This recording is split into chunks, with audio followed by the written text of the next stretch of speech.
రూపాంతరం ప్రేక్షకులందరికీ మన ప్రభు అయిన యేసుక్రీస్తు అతి శ్రేష్టమైన నామమున శుభాలు. ఈరోజు మనము దేవుని వాక్యమును వినడానికి ఎఫెసీయులకు రాసిన పత్రిక 2వ అధ్యాయము 10వ వచనాన్ని చదివి ప్రార్థనతో వాక్యాన్ని ప్రారంభిద్దాం. మరియు వాటి యందు మనము నడుచుకొనవలనని దేవుడు ముందుగా సిద్ధపరిచిన సత్క్రియలు చేయుటకై మనము క్రీస్తు యేసునందు సృష్టింపబడిన వారమై ఆయన చేసిన పని అయి ఉన్నాము. ప్రార్థనలో ఏకీభవించండి. పరిశుద్ధుడవు జీవాధిపతివైన దేవా, ఈ కార్యక్రమంలో మీ వాక్యమును ధ్యానిస్తుండగా మమ్మను కనికరించండి, కృప చూపించండి. మీ పరిశుద్ధాత్మ సహాయంతో మీ పరిశుద్ధ లేఖనాన్ని మాకు తెరిచి బోధించి మేము మీ చిత్త ప్రకారము సమస్త విషయములను చేయునట్లు మాకు సహాయము చేయండి. అవసరమైన జ్ఞానమునివ్వండి, బలమునివ్వండి, అభిషేకమునివ్వండి, కృపనివ్వండి. క్రీస్తునందు నిన్ను మహిమపరిచే నీ ప్రజలముగా, ఇతరులకు మేలు చేసే వారముగా మేముండుటకు, మా దినములను ఆ ప్రకారం జీవించుటకు మాకు సహాయం చేయమని, ప్రేరేపణ దయచేయమని యేసు పరిశుద్ధ నామమును అడిగి ప్రార్థిస్తున్నాం తండ్రి, ఆమెన్. సో ఎఫెసీ పత్రికలో 2వ అధ్యాయం 10వ వచనం, అది ఈరోజు మనము ధ్యానించబోయేటువంటి వచనం. దాంట్లో ఉన్నటువంటి ఒక ముఖ్యమైనటువంటి అంశం గాడ్స్ వర్క్మెన్షిప్, దేవుని చేతి పని అయి ఉన్నాం. లేకపోతే తెలుగు బైబిల్ ప్రకారము ఇక్కడ రాయబడినట్లు క్రీస్తు యేసునందు సృష్టింపబడిన వారమై ఆయన చేసిన పని అయి ఉన్నాము. సో గాడ్స్ మాస్టర్ పీస్ అనేది నా యొక్క టైటిల్. గాడ్స్ మాస్టర్ పీస్, దేవుని కళాఖండము. దేవుని కళాఖండము. మాస్టర్ పీస్ అనగానే ప్రపంచంలో మనకు చాలా రకాలైనటువంటి మాస్టర్ పీసెస్ కనబడతాయి. కొన్నిసార్లు వాటిని మనం మ్యూజియంస్లో చూస్తాం, కొన్నిసార్లు వాటిని మనం ప్రత్యేకమైనటువంటి ఎగ్జిబిషన్స్లో చూస్తాం, కొన్నిసార్లు వాటిని మనము ఆక్షన్ హాల్స్లో చూస్తాం. మరి ఎక్కడైనా సరే కొన్నింటికి మాత్రమే మాస్టర్ పీస్గా మారేటువంటి ఆధిక్యత ఉంటుంది. కళాఖండాలుగా కొన్ని మాత్రమే గుర్తింపబడతాయి, కొన్ని మాత్రమే ఆ స్థాయిలో పెట్టబడతాయి. అందరికీ అలాంటి ఆధిక్యత, అవకాశం ఉండదు. అన్ని వస్తువులకు కూడా, అన్ని ఆబ్జెక్ట్స్కి కూడా అలాంటి అవకాశం ఉండదు. సో ప్రపంచవ్యాప్తంగా ఒకవేళ మనం ఆర్టిస్టులనే తీసుకుంటే, కళాకారులనే తీసుకుంటే, వారు చేసినటువంటి వారి జీవితకాల ప్రయాసముతో వారు సాధించినటువంటి కళాఖండాల గురించి మనం జ్ఞాపకం చేసుకుంటే, అవి కేవలం వారి తరంలో మాత్రమే కాకుండా వారి తరువాత తరాలకు కూడా చిరస్థాయిలో గొప్ప కళాఖండాలుగా మిగిలిపోయినట్టు ప్రపంచంలో కొన్నింటిని మనం చూడొచ్చు. ఫర్ ఎగ్జాంపుల్, లియోనార్డో డావించి సృష్టించినటువంటి అద్భుత కళాఖండము మోనాలిసా, విన్సెంట్ వాన్ గాగ్ సృష్టించిన ద స్టారీ నైట్, రోడిన్ యొక్క ద థింకర్, మికెల్ యాంజిలో యొక్క సిస్టీన్ చాపెల్ పైకప్పు మీద, సీలింగ్ మీద క్రియేషన్ ఆఫ్ యాడమ్, ఆదాము యొక్క సృష్టిని అతడు అద్భుతముగా అక్కడ మరి ఒక మనిషి చూసి ముగ్ధుడైపోయేటట్టు చిత్రీకరించగలిగాడు. ఇవన్నీ కూడా ప్రపంచంలో ఒక జాతి, ఒక మతము, ఒక రంగు, ఒక భాష మాట్లాడేటువంటి ప్రజలకు అనుబంధము లేకుండా అందరూ కూడా కలిసి ఏకీభవించి ఒప్పుకున్నటువంటి గొప్ప కళాఖండాలు, గ్రేట్ మాస్టర్ పీసెస్గా across the countries, across the continents గుర్తింపబడినటువంటి విషయాలు. ఒకవేళ నేను మిమ్మల్ని ప్రశ్న అడిగాను అనుకోండి, గాడ్స్ మాస్టర్ పీస్ ఏంటి, దేవుడి యొక్క కళాఖండం ఏంటి? చాలామంది రకరకాలుగా ఆలోచిస్తారు. క్రైస్తవులను అడిగితే ఒక రకంగా జవాబు చెప్తారు, అన్యులను అడిగితే ఒక రకంగా జవాబు చెప్తారు. అండ్ ఇప్పుడు క్రైస్తవుల దగ్గరికి వచ్చినప్పుడు క్రైస్తవ విశ్వాసుల్లో దేవుడి వాక్యమును ఎరిగినటువంటి వారు ఒక రకంగా జవాబు చెప్పచ్చు, వాక్యమును ఎరుగనటువంటి క్రైస్తవులము అనుకునేటువంటి వారు ఇంకో రకంగా జవాబు చెప్పచ్చు. కొంతమంది ఫర్ ఎగ్జాంపుల్ సాయంకాలము ఆ యొక్క సూర్యుడు అస్తమిస్తున్నటువంటి అందమైన చిత్రాన్ని చూసి అది దేవుడు చేసినటువంటి అద్భుత కళాఖండం అంటారు. లేకపోతే నిండు పున్నమి ఉన్నప్పుడు జాబిలి పైన ఆకాశంలో కనబడుతున్నప్పుడు, తారలన్నీ కనబడుతున్నప్పుడు దాన్ని బట్టి ఇది దేవుని యొక్క అద్భుత కళాఖండం అంటారు. మహాసముద్రాన్ని ప్రశాంతంగా చూసినటువంటి వారు అది అద్భుత కళాఖండం అంటారు. ఒక విపరీతమైనటువంటి లోతులో ఉన్నటువంటి లోయను చూసిన వారు, లేకపోతే ఒక పెద్ద నయగరా లాంటి జలపాతం పైనుండి కొండపోతగా కుమ్మరిస్తున్నప్పుడు దాన్ని చూసినటువంటి వారు దాన్ని అద్భుత కళాఖండం అంటారు. ఈ యొక్క శాస్త్రవేత్తలు మరి అంతరిక్షంలోనికి, గెలాక్సీల్లోనికి చూసినప్పుడు అక్కడ ఎవరు సామాన్యమైనటువంటి మనుషులు చూడలేనటువంటి వింతలు, విచిత్రాలు వారు చూసినప్పుడు వారు దాన్ని మాస్టర్ పీసెస్ అంటారు. కొంతమంది ఇక చాలా సామాన్యమైనటువంటి పామర్లు, పల్లెటూరులో ఉండేటువంటి వారు, వారి యొక్క పంట చక్కగా పచ్చగా కనపడినప్పుడు, లేకపోతే బంతి పువ్వో ఆర్ గులాబీ పువ్వో విచ్చుకొని అద్భుతంగా కనపడినప్పుడు దాన్ని ఒక మాస్టర్ పీస్ అనుకుంటారు. ఇవన్నీ కూడా దేవుని యొక్క సృష్టి, ఇవన్నీ కూడా దేవుడి ద్వారా చేయబడినటువంటి కళాఖండాలే. కానీ నిజానికి వీటన్నింటికీ మించి ఇవన్నీ కూడా ఒక రోజు ఉండి పోయేటువంటివి, కానీ నిత్యము ఉండేటువంటి అద్భుతమైనటువంటి కళాఖండాన్ని దేవుడు 2 సార్లు చేశాడు, ఒక్కసారి కాదు. ఆ కళాఖండమే నరుడు లేక నారి, హ్యూమన్ బీయింగ్స్, మానవులు, ఆదాము అవ్వలు, దాని తర్వాత వచ్చినటువంటి వారి సంతానం, ప్రపంచంలో ఉన్నటువంటి మనిషి, దేవుడి పోలికలో దేవుడి స్వరూపమందు సృజింపబడినటువంటి మనిషి 2 రకాలుగా ఎప్పుడైతే సృష్టించబడతాడో, అంటే ఎప్పుడైతే చేయబడతాడో, అప్పుడు అతడు లేక ఆమె నిజముగా దేవుని యొక్క మాస్టర్ పీస్, కళాఖండం. 2 సృష్టిలు అని ఎందుకంటున్నానంటే, ఫస్ట్ సృష్టి శారీరకంగా మనం ఈ లోకంలోనికి దేవుని చేత సృజింపబడి పంపబడ్డాం. మన తల్లి యొక్క గర్భంలో నుండి మనము ఒకానొక సమయంలో జన్మించి బయటికి వస్తాం, ఫిజికల్ బర్త్. దాని తర్వాత స్పిరిచువల్ బర్త్, న్యూ క్రియేషన్, నూతన సృష్టి.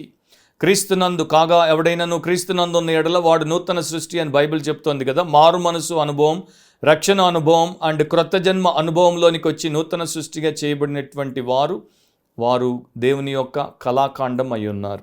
సో అలాంటి కళాఖండం గురించే ఇక్కడ అపోస్తలుడైనటువంటి పౌలు ద్వారా పరిశుద్ధాత్మ ఎఫెసస్ సంఘాన్ని ఉద్దేశించి మాట్లాడుతున్నాడు. దేవుని యొక్క కృప ఎంత గొప్పదో, దేవుని యొక్క కీర్తి ఆ కృప ద్వారా ఎంత గొప్పగా ఆయనకి లభిస్తుందో, ఈ అంశాల గురించి ఆయన మాట్లాడుతూ వచ్చాడు. 1వ అధ్యాయం 2వ అధ్యాయంలో అండ్ ఈ 10వ వచనంలో ఈ చేసిన పని అయి ఉన్నాం, లేకపోతే God's handy work, God's craftsmanship, అంటే ఒక కళాకారుడి యొక్క చేతి పని, ఒక కళాకారుడిలో ఉన్నటువంటి నైపుణ్యత అంతటిని కూడా ఆ కళాఖండంలో అతడు ఎలా పెట్టేసి చూపిస్తాడో దానికి అనుగుణంగా దేవుడి యొక్క కళాఖండం అయి ఉన్నాం అని పౌలు చెప్తున్నాడు. అక్కడ వాడబడినటువంటి గ్రీకు పదం వర్క్మెన్షిప్ అని ఇంగ్లీష్లో, ఇక్కడ తెలుగు బైబిల్లో ఆయన చేసిన పని అయి ఉన్నాం, అది పోయిమా అనే పదం అన్నమాట. ఈ పోయిమా అనే పదంలో నుండి ఇంగ్లీష్లోనికి పోయం అనే పదం వచ్చింది. దాన్ని తెలుగులో కావ్యము, కవిత అని అంటారు.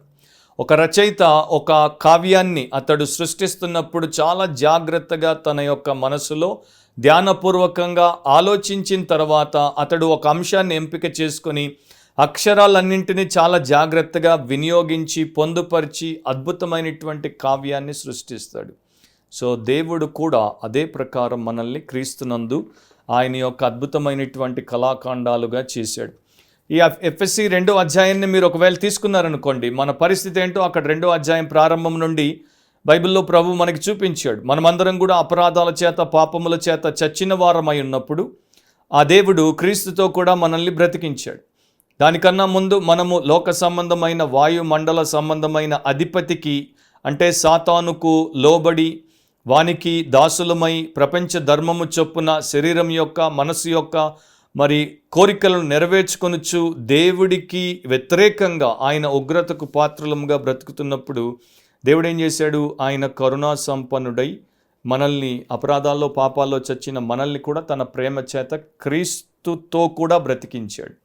సో అలా బ్రతికించినటువంటి దేవుడు ఆయన కృపను బట్టి మనకి కార్యం చేశాడని, అది ఆయన కృపా మహాదైశ్వర్యం రాబో యుగాల్లో కనపరచడానికి, to display the glory of his grace to the generations that are going to come అన్నట్టు పౌలు భక్తుడు ఇక్కడ మనకి రాస్తాడు. తర్వాత క్రీస్తు యేసునందు మనల్ని ఆయనతో కూడా లేపాడు, పరలోకమందు కూర్చుండబెట్టాడు. ఇదంతా ఎందుకు చేశాడు అంటే మనము దేవుని యొక్క చేతి పని అయి ఉన్నాం.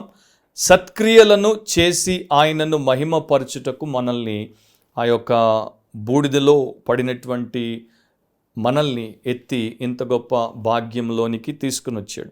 సో సర్వశక్తుడైనటువంటి దేవుడు ఆయన సర్వోన్నతమైనటువంటి సంకల్పాన్ని బట్టి పాపులను తీసుకుని యేసు రక్తంలో కడిగి ఆ రక్తముతో కొని వారిని క్రొత్త సృష్టిగా చేశాడు. సో ఇంకో ఇంగ్లీష్ పదంలో, ఫ్రేస్లో చెప్పాలంటే, we have become the trophies of his grace.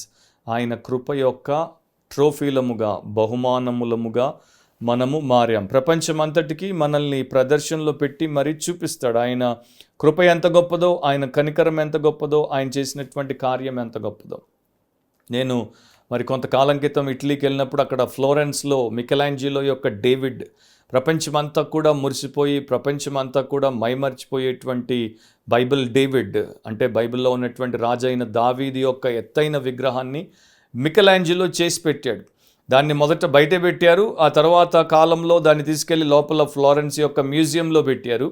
ఆ యొక్క ఎత్తైనటువంటి విగ్రహం, ఆ విగ్రహాన్ని ఇంతవరకు మరొక కళాకారుడు చెయ్యలేదు అని కూడా చెప్తారు. అంత అద్భుతమైనటువంటి విగ్రహాన్ని చూడ్డానికి అవకాశాన్ని కలిగి అది చూసినప్పుడు నాకు అనిపించింది, మికెలాంజెలో యొక్క హృదయంలో, ప్రతి ఆర్టిస్ట్ యొక్క హృదయంలో, ప్రతి మరి యొక్క పెయింటర్ కావచ్చు, స్కల్ప్టర్ కావచ్చు, రైటర్ కావచ్చు, వారి యొక్క హృదయంలో ఉండేటువంటి కోరిక ఏంటి? వారు చేసినటువంటి అద్భుత కళాఖండాన్ని అనేకులు చూచి ఆస్వాదించి వారిని ఘనపరుచున్నట్లు వారు కోరుకుంటారు. ఇది మానవుల్లో ఉన్నటువంటి లక్షణం. కాకపోతే దేవుడు దానికన్నా ఎంతో ఉన్నతమైనటువంటి అద్భుత కార్యాన్ని ఆయన చేశాడు కనుక దాన్ని అందరికీ కూడా, ప్రపంచమంతటికి కూడా తన కృప మహిమకు కీర్తి కలుగునట్లు ప్రదర్శించాలనుకున్నాడు. అందుకనే మనల్ని ఆయన ఎంపిక చేసుకొని ఈ స్థాయి పైకి ఎత్తాడు. ఒక వజ్రం రఫ్ స్టేజ్లో ఉన్నప్పుడు దాన్ని ఒక కళాకారుడు తీసుకొని దాన్ని రిఫైన్ చేస్తాడు. రిఫైన్ చేసిన తర్వాత అది మెరిసేటువంటి ప్రకాశమానమైనటువంటి వజ్రంగా, డైమండ్గా మారినప్పుడు ఒక ధనికుడి చేతిలోనో, లేకపోతే ఒక యువరాణి యొక్క మెడలోనో, లేక మరో పెద్ద ప్రదర్శనశాలలోనో అది ప్రదర్శించబడినప్పుడు అలా చేసినటువంటి వ్యక్తి ఎలా సంతోషిస్తాడో అదే ప్రకారం అండ్ దానికన్నా ఎన్నో రెట్లు అధికంగా దేవుడు తన యొక్క మాస్టర్ పీసెస్ని బట్టి ఆనందిస్తాడు అండ్ ఆయన దాన్ని బట్టి ఘనపరచబడతాడు. సో ఇక్కడ ఈరోజు మన యొక్క అంశంలో మాస్టర్ పీస్ ఆఫ్ గాడ్, లేకపోతే గాడ్స్ మాస్టర్ పీస్ అని నేను చెప్పాను కదా, దాంట్లో మెయిన్ పాయింట్ ఏంటో 5 రకాలుగా నేను మీకు చూపిస్తాను. Master pieces to work the masters works. ఆ ప్రభు యొక్క పనులు, దేవుడి యొక్క పనులు, సత్క్రియలను జరిగించుటకే దేవుడు మనల్ని కళాఖండాలుగా చేశాడు. ఎలా అనేది కూడా ఆయన వాక్యంలో న్యూ టెస్టిమెంట్లో మనకి చూపిస్తాడు. మొట్టమొదటిది ఏంటి? నేను నిజముగా దేవుని చేతి పని అయి ఉన్నాను, ఐఎమ్ హిస్ వర్క్మెన్షిప్ అని నేను తెలుసుకోవాలి. నువ్వు తెలుసుకోవాలి అంటే దాంట్లో మొదటి లక్షణం ఏంటంటే proof of faith. Proof of faith, విశ్వాసము రుజువు చేయబడినదిగా ఉండాలి. అక్కడే మీరు 2వ అధ్యాయం 10వ వచనంలో ఏం చూస్తున్నారు? మరియు వాటి యందు మనము నడుచుకొనవలనని దేవుడు ముందుగా సిద్ధపరిచిన సత్క్రియలు చేయుటకై మనము క్రీస్తు యేసునందు సృష్టింపబడిన వారమై ఆయన చేసిన పని అయి ఉన్నాం. సో మనము క్రీస్తు యేసునందు సృష్టింపబడ్డాం. దీన్నే 2వ సృష్టి అంటారు. మొదట మనము మామూలుగా అందరిలాగానే లోకంలో శారీరకంగా సృష్టించబడ్డాం. కానీ క్రీస్తు యేసునందు సృష్టింపబడుట అంటే అది విశ్వాసం ద్వారానే సాధ్యమయ్యేటువంటి విషయం, కృప ద్వారానే సాధ్యమయ్యేటువంటి విషయం. అది మానవులకు అతీతమైనటువంటి విషయం. మానవ విధానం, మానవ వ్యవస్థ, మానవ వ్యక్తిగత సాధన అభ్యాసాల ద్వారా ఎన్నటికీ జరగనటువంటి విషయం. ఎఫెసీ 2వ అధ్యాయం 8వ వచనంలో మీరు విశ్వాసము ద్వారా కృపచేతనే రక్షింపబడి ఉన్నారు, ఇది మీ వలన కలిగినది కాదు. చాలా ఖచ్చితంగా ఎంఫటికల్గా దేవుడు చెప్తున్నాడు, ఇది మీ వలన కలిగినది కాదు. రక్షించబడుట మీ వలన కలుగలేదు, పాపక్షమాపణ పొందుట మీ వలన కలుగలేదు, తిరిగి జన్మించుట మీ వలన కలుగలేదు, వెలిగింపబడుట, విమోచింపబడుట, చచ్చినటువంటి మీరు, అపరాధాల్లో పాపాల్లో చచ్చినటువంటి మీరు తిరిగి బ్రతికింపబడుట మీ వలన కలిగినది కాదు. ఏ శవము కూడా తనంతట తాను పునరుత్థానపరుచుకుని లేపబడదు. బయట నుండి ఒక అసాధారణమైన శక్తి దానికి జీవాన్నిచ్చి లేపితే తప్ప అది లేవదు. సో అలాగే క్రీస్తు చేత మనల్ని దేవుడు బ్రతికించాడు. మనం చచ్చినప్పుడు, మనల్ని మనం బ్రతికించుకోలేని స్థితిలో ఉన్నప్పుడు, లోకంలో ఉన్నటువంటి ఏది కూడా మనల్ని బ్రతికించలేని స్థితిలో ఉన్నప్పుడు దేవుడు క్రీస్తు ద్వారా మనల్ని బ్రతికించాడు. అందుకని అంటాడు ఇది దేవుని వరమే. సో ఫస్ట్ థింగ్ ఏంటంటే ప్రూఫ్ ఆఫ్ ఫెయిత్. నిజమైనటువంటి రక్షణ అనుభవం కలిగినటువంటి వారు మాత్రమే దేవుని యొక్క కళాఖండాలు అయి ఉన్నారు. క్రిస్టియానిటీలో, క్రైస్తవ్యంలో మనకు ఏదో సంబంధం ఉంది, లేకపోతే దాంట్లో మనం పుట్టాం, దాంట్లో మనం పెరిగాం, దాంట్లో మనం పనిచేసాం కనుక మనము దేవుని చేతి పని అయి ఉన్నాం అనుకుంటే అది మభ్యపెట్టుకోవడమే, భ్రమపుచ్చుకోవడమే. యాకోబు పత్రిక 2వ అధ్యాయం 14వ వచనంలో యాకోబు ఏం రాశాడో కూడా మనకి ఈ పాటికి తెలిసిన విషయమే. నా సహోదరులారా, క్రియలు లేనప్పుడు ఎవడైనను తనకు విశ్వాసం కలదని చెప్పిన ఎడల ఏమి ప్రయోజనము? అట్టి విశ్వాసం అతని రక్షింపగలదా? సో విశ్వాసం అనేది క్రియల ద్వారా నిర్ధారించబడుతోంది. మనము క్రియలు చేసినందుకు విశ్వాసులం అవ్వట్లేదు, మనం విశ్వాసులం అయ్యాము అన్నదానికి క్రియలు ఒక రుజువుగా ఉన్నాయి అనేది దేవుడి యొక్క వాక్యం మనకి ఇక్కడ చూపిస్తోంది. So faith without works is dead, but our good works in Christ Jesus motivated by the Holy Spirit prove that we have true faith, we have real faith, నిజమైన విశ్వాసం మనకుందనేది చూపిస్తోంది. సో మరొకసారి చెప్తాను, we are not saved by good works, but we are saved for good works. సత్క్రియల చేత మనం రక్షించబడలేదు. మన పుణ్యం, మన ధర్మం, మన యొక్క స్వనీతితో కూడినటువంటి మంచి కార్యాల చేత మనం రక్షించబడలేదు. కానీ పాపులను దేవుడు రక్షించింది ఎందుకంటే వారిక నుండి పాపపు క్రియలు చేయకుండా పరిశుద్ధమైన సత్క్రియలు చేయడానికి. ఒక పాత కామెంటరీ వారు కూడా దీని గురించి చిన్న సమరీ రాసినప్పుడు చక్కగా రాశారు. A man is not justified by works, but a justified man works. ఒక మనిషి తాను చేసిన క్రియల ద్వారా నీతిమంతునిగా తీర్చబడలేదు, కానీ నీతిమంతునిగా తీర్చబడిన ఒకడు మంచి క్రియలు చేస్తాడు. Works are the consequences, not the causes of salvation. క్రియలు అనేవి రక్షణకు కారణం కాదు, కానీ రక్షణ యొక్క రుజువులు. అది దృష్టిలో పెట్టుకోవాలి ఎప్పుడు. They are the fruit, not the root of salvation. అవి రక్షణ అనేటువంటి దానికి వేరు కాదు, కానీ రక్షణ యొక్క ఫలం. One must be a Christian before he can live as a Christian. ఒక వ్యక్తి క్రైస్తవుడిగా జీవించుటకు మునుపు క్రైస్తవుడు అయి ఉండాలి. He must be good before he can do good. అతడు మంచి చేయక మునుపు అతడు మంచివానిగా అయి ఉండాలి. సో ఇది దేవుడు చేసినటువంటి గొప్ప ధన్య కార్యము. మన యొక్క భక్తి లేక మన యొక్క ధర్మము, మన సంఘ సభ్యత్వము, చర్చ్ మెంబర్షిప్ అంటారు, బ్యాప్టిజము, ప్రభు యొక్క బల్ల, మనం ఇచ్చే కానుకలు, మనం చేసే సేవ, మనము పెట్టినటువంటి కూడికలు, కట్టినటువంటి సంఘ కట్టడాలు, మందిరాలు, ఇవేవి కూడా మనల్ని రక్షించవు. క్రీస్తు యేసు ఒక్కడే మనల్ని రక్షిస్తాడు. సో ఎవరో అన్నారు, salvation is not by attainment but by atonement. అంటే మన సాధన ద్వారా, మనం చేసిన కార్యము ద్వారా రక్షించబడం, యేసు ప్రభు సిలువలో చేసినటువంటి ప్రాయశ్చిత్తార్థమైన కార్యమును బట్టే ఒకడు రక్షించబడతాడు. ఇంకొక ఎగ్జాంపుల్ కూడా మనం చెప్పొచ్చు. చాలామంది ఈ రోజున వారంతట వారు రక్షించబడినట్లు, వారేదో చేసినందుకు, వారేదో చేసినందుకు, లేకపోతే మరో రకంగా రక్షించబడినందుకు వారు ఒక రకమైనటువంటి మోసంలో ఉన్నారు. ఎవ్వరు కూడా క్రీస్తు యేసు తప్ప మరో రకంగా రక్షించబడలేరు అనేది వారు తెలుసుకోవాలి.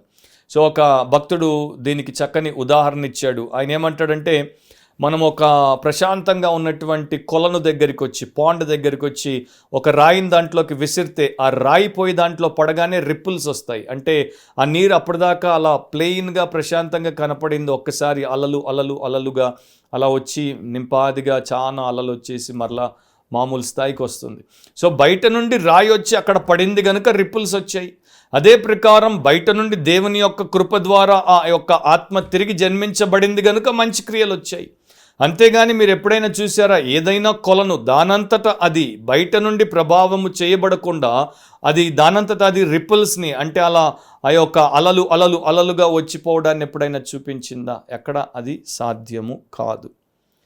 సో నేను నా సొంత క్రియల చేత రక్షించబడ్డాను అని అనుకునేటువంటి మూర్ఖుడు కూడా మరి సొంతంగానే రిపుల్స్ని క్రియేట్ చేసుకునేటువంటి పాండ్ లాగా ఉన్నాను, లేక అలాంటి పరిస్థితిలో ఉన్నాను అనుకుంటాడు. అది ఎన్నటికీ జరగదు అని రాశాడు ఆయన. సో విశ్వాసి, క్రీస్తు యేసునందున్నటువంటి విశ్వాసి ఎందుకు దేవుడి చేత నియమించబడ్డాడు? A believer does not perform good works to live, but he lives to perform good works అని విలియం సెక్కర్ అన్నాడు. ఒక విశ్వాసి మంచి క్రియలను బట్టి జీవించాడు, కానీ మంచి క్రియలు చేయుటకు జీవిస్తాడు. అండ్ ఈరోజున ఎంతమంది ఈ కోవలో ఉన్నటువంటి విశ్వాసులు మనకు కనబడతారు? ఒక విమానంలో ఒక ప్రపంచ ప్రముఖ సువార్థికుడు ప్రయాణం చేస్తున్నాడు. సో ముందు సీట్లో ఒకడు తాగి కూర్చున్నాడు, వాష్రూమ్కి వెళ్ళడానికి వెనక్కి పోతున్నప్పుడు ఈయన చూసుకుంటూ పోయాడు. మళ్ళా వాష్రూమ్ నుండి వచ్చేటప్పుడు ఈయన దగ్గరికి వచ్చి ఈయన భుజం తట్టింతో చెప్పాడు, అయ్యగారు నేను మీ సభలో మీ సువార్త విన్నప్పుడు రక్షించబడ్డాను, I'm one of your converts అన్నాడు. నేను మీ ద్వారా రక్షించబడినటువంటి ఒక విశ్వాసిని లేకపోతే కాన్వర్ట్ని అన్నప్పుడు ఆ ప్రపంచ ప్రముఖ సువార్థికుడు ఏం చేశాడో తెలుసా? అతని వంక చూడగానే కొంత సీట్లో వెనక్కిట్లా ఒరిగేసి you may be one of my converts but you are not one of the Lord's converts అని చెప్పాడు. నీవు బహుశా నా యొక్క కన్వర్ట్ అయి ఉండొచ్చు, కానీ ప్రభు చేత మాత్రం నువ్వు రక్షించబడిన వ్యక్తివి కాదు. ఎందుకంటే అంతగా తూలే అంతగా పడే అంతగా తాగావు. నీకు ఎక్కడున్నావో కూడా బుద్ధి వివేకం లేదు, ఫ్లైట్లో కూడా అంత తాగావు అన్నట్టు ఆయన చెప్పాడు. సో చాలామంది ఈ రోజున మేము ప్రభు సంబంధులము, రక్షించబడ్డాము, మేము దేవుడి మరి బిడ్డలము, పరలోక వాసులము, నిత్య జీవానికి పోతున్నాం అనే ఒక పెద్ద మోసంలో ఉన్నారు. మోసపోవద్దు. మనం ఆయన చేతి పని అయి ఉన్నాము అన్నదానికి ఫస్ట్ నిదర్శన మన విశ్వాసం నిజమైనదిగా ఉండాలి. రెండవ పాయింట్, పర్పస్ ఆఫ్ లైఫ్, మన జీవిత ఉద్దేశం లేకపోతే మన జీవిత ఆశయం. సో దేవుడి యొక్క చేతి పనిగా ఉన్నవారు, ఆయన కళాఖండముగా ఉన్నటువంటి వారి జీవితం ఎట్లా ఉంటుందో బైబిల్లో మనకి ఒక ఎగ్జాంపుల్ని దేవుడు తన కుమారుడైనటువంటి యేసుక్రీస్తు ద్వారా చూపిస్తాడు. హెబ్రీ పత్రిక 10వ అధ్యాయము 7 నుండి 10వ వచనం వరకు నేను చదువుతున్నాను. అప్పుడు నేను గ్రంథపు చుట్టలో నన్ను గూర్చి రాయబడిన ప్రకారం, దేవా నీ చిత్తము నెరవేర్చుటకే ఇదిగో నేను వచ్చి ఉన్నానంటిని. బలులు, అర్పణలు, పూర్ణ హోమములు, పాప పరిహారార్థ బలులను నీవు కోరలేదనియు అవి నీకు ఇష్టమైనవి కావనియు పైని చెప్పిన తరువాత ఆయన నీ చిత్తము నెరవేర్చుటకు ఇదిగో నేను వచ్చి ఉన్నానని చెప్పుచున్నాడు. ఇవన్నీ ధర్మశాస్త్రము చొప్పున అర్పింపబడుచున్నవి. ఆ రెండవ దానిని స్థిరపరచుటకు మొదటి దానిని కొట్టివేయుచున్నాడు. యేసుక్రీస్తు యొక్క శరీరం ఒక్కసారి అర్పింపబడుట చేత ఆ చిత్తమును బట్టి మనము పరిశుద్ధపరచబడి ఉన్నాము. అక్కడ చాలా విషయాలు ఉన్నాయి, వాటన్నిటిలోకి నేను పోవట్లేదు. యేసుప్రభు ఏం చెప్తున్నాడో ఒక అంశాన్ని గురించి మాత్రమే ఇక్కడ మనం చూస్తాం. యేసుక్రీస్తు తన జీవితం ద్వారా, తన భక్తి ద్వారా, తన శిలువ కార్యము, బలియాగము ద్వారా అన్ని విషయాల్లో, అన్ని సమయాల్లో, ప్రతి స్థితిలో ఆయన కేవలం దేవుడి చిత్తాన్ని మాత్రమే చేసినట్టు, దేవుడి కొరకే జీవించినట్టు మనకు చూపించబడుతున్నాడు. కనుకనే ఆయన మనల్ని పరిశుద్ధపరచుటకు, మనల్ని రక్షించుటకు యోగ్యమైనటువంటి ఏకైక వ్యక్తిగా, దేవుని కుమారుడిగా ఇక్కడ కనిపిస్తున్నాడు. సో ఒక కుమ్మరి తన యొక్క పాత్రను ఎందుకు తయారు చేసుకుంటాడు? పనికి రావడానికి. ఒక కళాకారుడు తన యొక్క కళను ఎందుకు సాధన చేసిన తర్వాత అతడు ఉత్పత్తిలోనికి తీసుకుని వస్తాడు, ప్రొడక్షన్లోనికి తీసుకుని వస్తాడు అంటే అది ఉపయోగపడడానికి. అలాగే ఒక మోచి, చెప్పులు కుట్టేవాడు ఎందుకు చెప్పులు తయారు చేస్తాడు? ఎందుకు పాదరక్షలను తయారు చేస్తాడు? జనాలు వేసుకుని మంచిగా సుఖంగా వారి యొక్క నడకను వారు సాగించడానికి. సో దేవుడు మనల్ని ఎందుకు చేశాడు? మనము ఆయన చేతి పనిగా ఎందుకున్నామంటే ఆయన సంకల్పాన్ని నెరవేర్చడం కోసమే. యేసుప్రభు ఏ రకంగా ఆయన సంకల్పాన్ని నెరవేర్చాడో అదే ప్రకారం మనం కూడా దైవ సంకల్పాన్ని నెరవేర్చడానికే ఆయన చేతి పని అయి ఉన్నాం. ఒకసారి మనల్ని సృష్టించి విడిచిపెట్టలేదు నాశనానికి. రెండవ జన్మ అనుభవంలోనికి, అంటే మారు మనసు అనుభవంలోనికి, రక్షణ అనుభవంలోనికి తీసుకుని వచ్చింది మరి ముఖ్యంగా ఆయన యొక్క పర్పసెస్ని ఫుల్ఫిల్ చేయడానికి. మన ఇష్టానుసారంగా మనం బ్రతికి మన చిత్తమును, మన కోరికలను, మన ఆశయాలను నెరవేర్చుకొని లోకంలో బతికినంతకాలం బతికేసి వెళ్ళిపోవడానికి కాదు. మనము ప్రతిరోజు తిని, తాగి, పడుకొని, లేచి, కావాల్సింది చదువుకొని, టీవీ చూసి, ఇంటర్నెట్ చూసి, షాపింగ్ చేసి, లేకపోతే అటు ఇటు షికార్లకు వెళ్ళి ఇంకోటి చేసేసుకొని లోకం నుండి నిష్క్రమించడానికి కాదు. దేవుడి సంకల్పాల కోసమే పనిచేయడానికి. ఆ సంకల్పం కొంతమంది పట్ల చాలా గొప్పదిగా కనిపించవచ్చు, కొంతమంది పట్ల చాలా చిన్నదిగా కనిపించవచ్చు. కానీ ఒకటి గుర్తుపెట్టుకోవాలి, ప్రతిదీ కూడా యెహోవా యొక్క ఉద్దేశం ప్రకారమే సృష్టించబడింది. Everything is created or made according to God's purpose. So everything should be for God's purpose. ఒక ఎగ్జాంపుల్ నాకు గుర్తుకొస్తుంది. ఈయన కూడా ప్రముఖ సువార్థికుడే, ప్రపంచంలో బాగా పేరు మోసాడు. ఒక యవనంలో ఉన్నప్పుడు అతని స్నేహితుడు ఒక చర్చ్ ఆరాధనకి వెళ్ళారు. ఆ పాటికి ఆరాధన ప్రారంభమైపోయింది. చర్చ్ బిల్డింగ్ నిండా మనుషులు కూర్చుని ఉన్నారు. వీళ్ళిద్దరు యవనస్తులు లోపలికి వచ్చి అటు ఇటు చూశారు, ఎక్కడైనా ఖాళీ ఉంటుందేమో కూర్చుందామని. ఎక్కడ ఖాళీ లేకపోయేసరికి లేదులే అని ఇద్దరు వెళ్ళిపోతున్నప్పుడు వారిని మధ్యలో కూర్చున్నటువంటి ఒక అషర్ అంటే ఆ సంఘంలో పరిచారకుడు, ఇప్పుడు మా చర్చ్లో వాలంటీర్ అంటాం, అట్లా ఒక వాలంటీర్ చూసి వెంటనే లేచి వెనక నుండి పరిగెత్తుకుంటూ వచ్చేసి వారిని ఆపేసి, నేను మీకు సీట్ చూపిస్తాను, కూర్చోబెడతానని అతడు అంతా కలయ చూసి చివర్లో ఎక్కడో 2 సీట్లుంటే అక్కడికి వీళ్ళని జాగ్రత్తగా, ఆరాధన డిస్టర్బ్ అవ్వకుండా జాగ్రత్తగా తీసుకెళ్ళి అక్కడ ఇద్దరిని కూర్చోబెట్టి మొత్తం వర్షిప్లో మీరు పార్టిసిపేట్ చేసి దీవించబడండి అని చెప్పి అక్కడ నుండి పోయి మరలా తన కుర్చీలో కూర్చున్నాడు. మరి మిగతా వాలంటీర్స్ కూడా ఉన్నారు, అక్కడ మిగతా అషర్స్ కూడా ఉన్నారు. మిగతా వాళ్ళు అంత పట్టించుకోలేదు. బహుశా వాళ్ళు చూసి చూడనట్టున్నారో, లేకపోతే చూసిన వారికి తట్టలేదో, వారు భక్తిలో ఎంత మునిగిపోయారంటే బయట ఉన్నటువంటి అవసరంలో ఉన్నటువంటి మనుషులకు సహాయం చేయాలి అన్నటువంటి ఆలోచన కూడా వారికి రాలేదు. మళ్ళీ అట్లాంటి భక్తి కూడా అంత మంచిది కాదు. సో అట్లా ఉన్నారో తెలియదు. కానీ చివరికి ఈ అషర్ ద్వారా వచ్చినటువంటి ఆ ఇద్దరిలో ఒకతడు ప్రపంచ ప్రముఖ సువార్థికుడు అయ్యాడు. ఎందుకంటే ఆ రోజు వర్షిప్లో కూర్చున్నందుకు వాక్యం ద్వారా అతడు రక్షించబడ్డాడు కనుక. మరి అతడి ద్వారా వేల మంది ఆత్మలు క్రీస్తు రాజ్యంలోనికి వచ్చాయి. కానీ అతడిని దేవుడి దగ్గరికి తేవడానికి ఒక అనామకుడైనటువంటి అషర్ని దేవుడు వాడుకున్నాడు. ఆ అషర్కి తెలిసినటువంటి ఒక సంగతి చాలామందికి తెలియంది ఏంటంటే, ఎప్పుడు మనం అవకాశాల కొరకు ఎదురు చూడాలి దేవుడి సంకల్పాన్ని నెరవేర్చడానికి. సో అలా ఎంతమంది ఈ రోజున దేవుడి యొక్క చేతి పని అయి ఉన్నాం అని నిరూపించుకునేటువంటి పరిస్థితుల్లో ఉన్నారు. చాలామంది నిజానికి దేవుని బిడ్డలము అని చెప్పుకుంటారు. మేము అబ్రహాము పిల్లలము, మేము దేవుని పిల్లలము, మాకు దేవుడే తండ్రి అని చెప్పుకునేటువంటి వారు నిజానికి ఏం చేస్తున్నారు? యేసుప్రభువే చెప్పాడు యోహాను సువార్త 8వ అధ్యాయము 44వ వచనంలో, మీరు మీ తండ్రియగు అపవాది సంబంధులు మీ తండ్రి దురాశలు నెరవేర్చగోరుచున్నారు.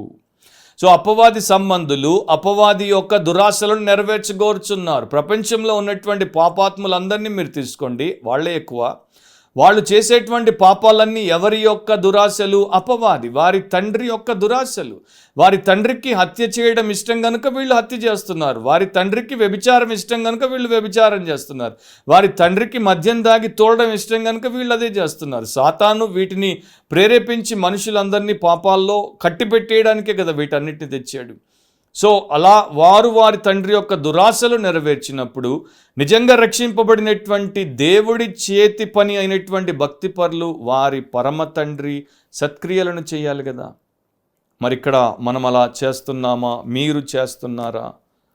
తీతు పత్రికలో 2వ అధ్యాయము 14వ వచనంలో యేసుప్రభు మనల్ని ఎందుకు విమోచించాడు? ఎందుచేత ఆయన యొక్క శిలువ మరణము, శిలువ రక్తము కార్చి ఘోరమైనటువంటి శ్రమ అనుభవించి చనిపోయి సమాధి చేయబడి 3వ దినం తిరిగి లేచాడు. తీతు 2:14లో చెప్తాడు, ఆయన సమస్తమైన దుర్నీతి నుండి మనలను విమోచించి, అంటే కంప్లీట్ వికెడ్నెస్ నుండి, అన్ని రకాలైనటువంటి చెడు తత్వాల నుండి, పనుల నుండి మనల్ని వేరు చేసి సత్క్రియల యందు ఆసక్తి గల ప్రజలనుగా చేయడానికి తన కోసం పవిత్రపరచుకొని తన సొత్తుగా చేసుకున్నటకు తన్ను తానే మన కొరకు అప్పగించుకున్నాను. దాన్ని ఎన్నోసార్లు క్రైస్తవులు చదువుతారు, కానీ వారికి బొత్తిగా అర్థం కాదు ఆ పదం, లేకపోతే ఆ వచనం యొక్క అర్థం ఏంటో. వాళ్ళ ఫస్ట్ పాయింట్ని కొంత అర్థం చేసుకోవచ్చు. యేసుప్రభు మమ్మల్ని సమస్త దుర్నీతి నుండి రక్షించాడు, దేవునికి స్తోత్రం అనుకుంటారు. నరకం నుండి నరకానికి పోకుండా రక్షించాడు, ప్రైజ్ ది లార్డ్ అనుకుంటున్నారు. కానీ ఎందుకు రక్షించాడు అన్నది గుర్తించట్లేదు. అందుకని క్రైస్తవ సమాజం ఎంత వెనకబడి ఉంది ఈ రోజుల్లో. సత్క్రియల యందు ఆసక్తి గల ప్రజలను తన కోసం పవిత్రపరచుకోవడానికి, తన సొత్తుగా చేసుకోవడానికి ఆ పని చేశాడు ఆయన. సో సాతాను పిల్లలు సాతాను తత్వంతో సాతాను దురాశలు నెరవేర్చినప్పుడు దేవుని పిల్లలు యేసు ప్రభు యొక్క తత్వముతో లేక ఆయన యొక్క స్వభావముతో సత్క్రియలు చేయాలి. నా యేసు ప్రభు దేనికి ప్రతీక? యేసు ప్రభులో ఉన్నటువంటి లక్షణాలు ఏంటి? ఆయన ప్రేమకు పరిపూర్ణమైన ప్రతీక, కనికరానికి, కృపకు, క్షమాపణకు, దీనత్వానికి, ఓర్పుకు, సాత్వికానికి, మృదుత్వానికి, దాతృత్వానికి, అన్నింటికి సకలమైనటువంటి సర్వోత్తమమైన గుణాలన్నింటికీ ఆయనే ప్రతీక. ఆయనే ఇక దాని యొక్క పరిపూర్ణత. మరి ఆయనతో నేను కనెక్ట్ అయి ఉన్నాను, ఆయనలాగా నేను లోకానికి కాంట్రిబ్యూట్ చేయాలి అనేటువంటి విఘ్నత ఎందుకు చాలామంది సో కాల్డ్ విశ్వాసులకు లేదు? యేసుప్రభు గురించే అపోస్తలుల కార్యములు 10వ అధ్యాయము 38వ వచనంలో బైబిల్ ఈ రకంగా చెప్తోంది, అదేననగా దేవుడు నజరేయుడైన యేసును పరిశుద్ధాత్మతోనూ శక్తితోనూ అభిషేకించెననున్నదియే. దేవుడు ఆయనకు తోడై ఉండెను గనుక ఆయన మేలు చేయొచ్చు, అపవాది చేత పీడింపబడిన వారిని అందరినీ స్వస్థపరచుచు సంచరించుచుండెను. సో పరిశుద్ధాత్మతో ఆయన శక్తితో అభిషేకింపబడినప్పుడు, దేవుడు ఆయనకు తోడుగా ఉన్నప్పుడు యేసుప్రభు ఏం చేశాడు? మేలు చేస్తూ అంతటా సంచరించాడు. మరి ఈరోజు చాలామంది మాకు ఆత్మ అభిషేకం కావాలంటారు. ఆత్మ అభిషేకం కోసం ఎక్కడెక్కడికో పోతారు, ఎన్నో తిప్పలు పడతారు. మరి వారు ఎందుకు ఆత్మ అభిషేకం పొందాము అని అనుకున్న తర్వాత కూడా మేలు చేసి దేవుణ్ణి మహిమపరచుట లేదు. కొంతమందికి ఒక రకమైనటువంటి భయం, ఒక రకమైనటువంటి పిరికితనం, ఒక రకమైనటువంటి సందేహం, అలాంటి వారిని కూడా దేవుడు ఈ మాటల ద్వారా ఆదరించాడు. ఫిలిప్పి 2:13 ఎందుకనగా మీరు ఇచ్చయించుటకును కార్యసిద్ధి కలుగ చేసుకొనుటకును తన దయా సంకల్పము నెరవేరుటకై మీలో కార్యసిద్ధి కలుగజేయువాడు దేవుడే. సింపుల్గా చెప్పాలంటే అక్కడ బైబిల్ ఏం చెప్తోంది? దేవుడే మనకు కోరికనిస్తాడు అండ్ కోరికను కార్యసిద్ధి చేయుటకు, దాన్ని కంప్లీషన్లోనికి తీసుకురావడానికి కూడా అవసరమైనటువంటి సహాయము చేస్తాడు. So God gives us the desire and God also gives us the power to fulfill the desire. And the desire is to glorify God by fulfilling His purpose. మనము ఆయన సంకల్పాన్ని నెరవేర్చి ఆయన్ని ఘనపరచుట కొరకు కోరుకుని ఆ ప్రకారం దాన్ని సంపూర్ణంగా చేయడానికి దేవుడు మనకు ప్రతి విధమైన సహాయం చేస్తాడు. తెలంగాణ భాషలో చెప్పాలంటే, హైదరాబాద్ కనుక తెలంగాణ భాషలో చెప్పాలంటే, ఒకప్పుడు యేసులోనికి రాకమునుపు చేసిన ప్రతి పని ఒక వ్యర్థమైన పని, సత్తు పని అంటారు మా తెలంగాణలో. సో సత్తు క్రియలు చేసేటువంటి వారిని ఆయన వ్యక్తికి రక్షించి సత్క్రియలు చేసేటువంటి భక్తులుగా మార్చాడు. దానికి ఇదొక అద్భుతమైనటువంటి రుజువు. ఫిలడెల్ఫియాలో ఒక హాస్పిటల్ మీద, దాని యొక్క డోర్ మీద, ఆపరేషన్ థియేటర్ డోర్ మీద ఈ మాటలు రాయబడి ఉన్నాయి. నీ ఆత్మ ద్వారా నీవు చేసినటువంటి అందమైనటువంటి పనులు నశించవు, అవి చిరస్థాయిలో నిలిచిపోతాయి. వాటిని నీవెప్పుడైతే నిజమైనటువంటి యథార్థ హృదయముతో చేసావో అప్పుడు వాటిని ప్రేమ, సత్యము నిర్ధారిస్తాయి కనుక అవి చిరస్థాయిలో నిలిచిపోతాయి. ప్రతి పవిత్రమైన, స్వచ్ఛమైన, కనికరము చేత ప్రేరేపింపబడినటువంటి పని సార్వభౌముడైనటువంటి దేవుని యొక్క దృష్టిలోనికి వస్తుంది అండ్ నీకు తప్పకుండా దేవుని యొక్క చిరునవ్వు లభిస్తుంది, లేకపోతే దేవుని యొక్క దీవెన లభిస్తుంది. మూడవ దాన్ని చూస్తే praise for the Lord, praise for the Lord. ప్రభువుకి అభినందన, లేకపోతే ప్రభువుని అందరూ స్తుతించేటట్టు, ప్రభువుని గణపరిచేటట్టు, ప్రభువుని మహిమపరిచేటట్టు మనము ఆయన యొక్క చేతి పని అయి ఉంటే, గాడ్స్ మాస్టర్ పీస్గా, ఆయన యొక్క వర్క్మెన్షిప్గా ఉంటే మన జీవితం ఉంటుంది. మత్తయి సువార్త 5:16 మనుష్యులు మీ సత్క్రియలను చూచి పరలోకమందున్న మీ తండ్రిని మహిమపరచునట్లు వారి ఎదుట మీ వెలుగు ప్రకాశింపనీయుడి. సో మన సత్క్రియలను మనుషులు చూసినప్పుడు పరలోకమందున్న మన తండ్రిని వారు మహిమపరచడానికి వారికి ఒక అవకాశాన్ని మనం ఇవ్వాలి. ప్రస్తుతం అత్యధికులు ప్రపంచంలో ఏం చేస్తున్నారు? దేవుణ్ణి దూషిస్తున్నారు. దేవుడి మీద, బైబిల్ దేవుడి మీద, ఏకైక దేవుడి మీద, అద్వితీయుడైన దేవుడి మీద, ఏ దేవుడైతే ఈ సర్వనాశనానికి అప్పగింపబడినటువంటి పాపపు ఇష్టమైన మనుషులను, లోకాన్ని ప్రేమిస్తున్నాడో ఆ దేవుడికి వ్యతిరేకంగా దూషణ అండ్ దుమ్మెత్తిపోయడం, ఆయనను గాయపరచడం, ఆయనను బాధ పెట్టడం, వారు చేసే ప్రతి పనిలో ఆయనకు వ్యతిరేకత, వారి యొక్క ప్రతి చూపులో ఆయనకు వ్యతిరేకత, వారి మాటల్లో వ్యతిరేకత, వారి చేష్టల్లో వ్యతిరేకత, వారి యొక్క తలంపుల్లో వ్యతిరేకత. సో వారు దేవుణ్ణి శపిస్తారు, దేవుణ్ణి దూషిస్తారు, రకరకాలుగా దేవుణ్ణి కించపరుస్తారు, చిన్నగా చేసి చూపించేందుకు ప్రయత్నిస్తారు. కానీ దేవుడు ఏం చేస్తున్నాడు? వారిని ఇంకా కనికరముతో భరిస్తున్నాడు. తీతు పత్రిక 2:8 అపోస్తలులైనటువంటి పౌలు ఒక చక్కని మాట చెప్పాడు. ఇట్లాంటి దుర్జనులు, ఇట్లాంటి దేవుడు లేనటువంటి దుష్టుల మధ్యలో మనం ఉన్నప్పుడు, తెలుగు బైబిల్లో 7-8 కలిసి ఉన్నాయి. పరపక్షమందుండు వాడు మనలను గూర్చి చెడు మాట ఏదియూ చెప్పనేరక సిగ్గుపడినట్లు అన్నిటి యందు నిన్ను నీవే సత్కార్యముల విషయమై మాదిరిగా కనపరుచుకొనుము. సో ప్రతి విషయంలో, సత్కార్యం విషయంలో మరి ముఖ్యంగా నిన్ను నీవే మాదిరిగా కనపరుచుకుంటే ఎదుటి వాడి నోటిని మూపిస్తావు. ఎదుటి వాడు కూడా ఆలోచించేటట్టు, వాడు నీ దేవుడి యొక్క గొప్పతనాన్ని గుర్తించేటట్టు, ఈ మనిషి ఇంత మంచివాడైతే ఈ మనిషి యొక్క ప్రభు ఇతన్ని సృష్టించి రక్షించినటువంటి దేవుడు ఇంకెంత గొప్పవాడు, ఎంత మహిమా స్వరూపి అని తెలుసుకోవడానికి ఒక అవకాశాన్ని కల్పిస్తాం. 2 రకాలుగా మనుషులు లోకంలో సత్క్రియలు చేస్తున్నట్టు మనం చూడొచ్చు. ఒకటి దైవ ప్రేరేపితం, దేవుని ఆత్మ ప్రేరేపణ ద్వారా, క్రీస్తు యేసు యొక్క మాదిరిని అనుకరించుట ద్వారా తండ్రి అయిన దేవుడికి అందరూ మహిమను ఆపాదించినట్లు కేవలం దేవుడి మహిమ కొరకే సత్క్రియలు చేసేటువంటి దేవుని చేతి పని అయిన పరిశుద్ధులు. ఇంకొక వైపున అన్యులు, వీళ్ళలో కూడా కొంతమంది దాన ధర్మాలు చేస్తారు, ఫిలాంథ్రోపిస్టులు ఉంటారు, ధర్మకర్తలు, చాలా విశాల హృదయం కలిగి ఎంతో దాతృత్వాన్ని, జెనరాసిటీని చూపిస్తారు. For example, world renowned Bill Gates foundation, Bill and Melinda Gates foundation, ఒకప్పుడు బహుశా ఇప్పుడు వాళ్ళిద్దరు విడాకులతో వేరైపోయారు కనుక Bill Gates foundation, Melinda Gates ఫౌండేషన్లు రెండు అయిపోయి ఉంటాయేమో నాకు తెలియదు. ఆర్ మన దేశంలో కూడా ఎంతో మంది పెద్ద పెద్ద వారి యొక్క ఫౌండేషన్లు ఉన్నాయి.